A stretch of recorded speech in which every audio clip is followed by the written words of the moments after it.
इंसान जिसमें इंसानियत ना हो। एक बार एक बहुत खूबसूरत जंगल हुआ करता था।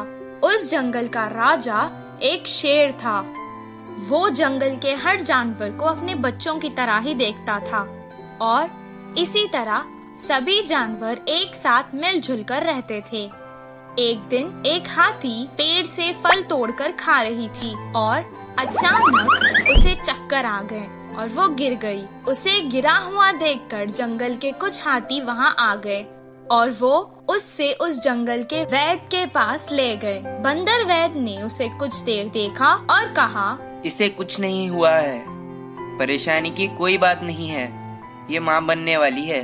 ये खुशखबरी सुनकर जंगल के सभी जानवर खुशी मनाने लगे। गधे ने हाथी से कहा, अरे वाह, अब बस आराम करना और मेरी तरह भारी चीजें मत उठाना।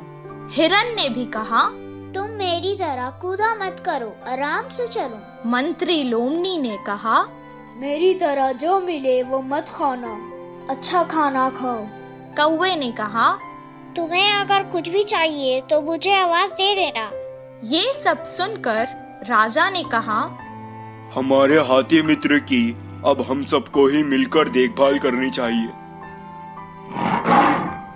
जंगल के सभी जानवरों का ये स्नेह उसकी तरफ देखकर हाथी को बहुत खुशी हुई।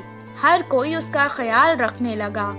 उसके पेट से वो बच्चा भी सब देखता था और खुश होता था। एक दिन उस मासूम को प्यास लग रही थी। माँ, मुझे बहुत प्यास लग रही है, पानी पी लो ना। वो जंगल के पास की नदी के पास गई और पानी पीने लगी। पानी पीकर वो खुश हो गई और कहने लगी, माँ, मुझे सारा जंगल दिखाओ ना, मैं देखना चाहता हूँ। तब वो धीरे धीरे चलते हुए उसे सब कुछ दिखाने लगी। उस खूबसूरत जंगल को देखकर उसके बच्चे को बहुत खुशी हुई। अचानक वो रास्ता भटक गई और जंगल के पास के गांव में आ गई। उस गांव में 2 शरारती बच्चे रहते थे।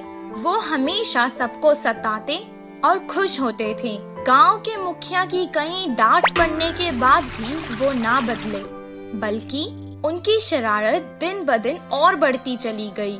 कुछ दिन बाद उन्होंने सोचा कि पटाखों के साथ कुछ शरारत करते हैं। तब उन्होंने वो पटाखे एक अनानास में भर डाले और रख दिए। तभी वहाँ से वो हाथी जा रही थी। पटाखों से भरा अनानास उन्होंने उस बेचारे हाथी को खिला दिया।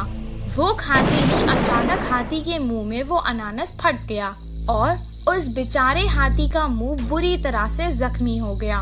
वो बेचारी तड़पती हुई यहाँ वहाँ भागने लगी, लेकिन उसे ऐसे देखकर उन दोनों शरारती बच्चों को बहुत मजा आने लगा। वो भागते भागते वापस जंगल आ गई और अपने मित्रों को सारा हाल सुनाने लगी। वो सब एक जगह जमा होकर बहुत दुखी हो गए।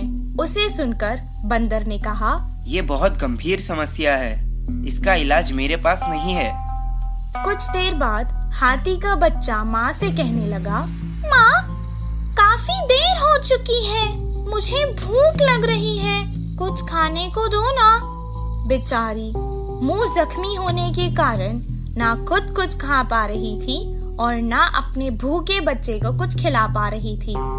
वो वापस नदी में गई और पानी से ही अपने बच्चे की भूख मिटाना चाहती थी। कुछ देर पानी पीने के बाद उसने अपने मासूम बच्चे से रोते हुए कहा, बेटा, मुझे माफ कर देना, मैं तुम्हें इस जालिम दुनिया में नहीं आने दूंगी। इतना कहकर उसने अपनी जान दे दी। हाथी की मृत्यु देखकर जंगल के सभी जानवर दुखी हो गए और उस घटना के बाद कभी कोई उस जंगल से बाहर नहीं गया। इस कहानी से हमें ये शिक्षा मिलती है कि जिस इंसान में इंसानियत ना हो वो